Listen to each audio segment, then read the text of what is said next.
In a Wall Street Journal op-ed, our next guest explains why he believes mergers like the T-Mobile Sprint deal can benefit consumers. Joining us now, Thomas Hazlett is an economist professor at Clemson University. He's also a former FCC chief economist. Are we now at a point in time with the current regime, Lina Khan et al., that it's just I don't know, is it just held up as a indisputable truth that mergers are always bad for consumers? Because we've seen mergers through the entire history of the U.S. economy, and some are good for consumers, maybe some not so good for consumers. But I can't believe you need to make this case to dispel what seems like a conventional wisdom.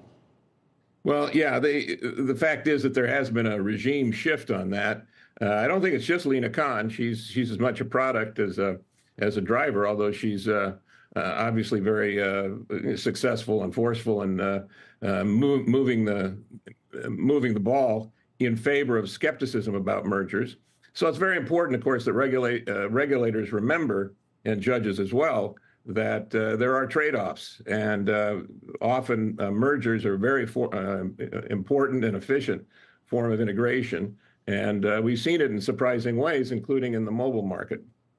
It just seems like common sense would tell you that if you've got, two companies that are overlapping in a lot of different ways and both spending a lot of money on expenses, and those savings cannot be passed down to consumers, if they were to get together and rationalize certain operations and work together, so to speak, it just seems almost like you don't need it explained to you that could, in certain cases, could help consumers. And I also think, can't we look at the history of the EU and the different way that they look at competition, where they'll actually look to see whether the employees of another company are what they care about, not the customers of the combined company. And we see how much more nimble our system is here.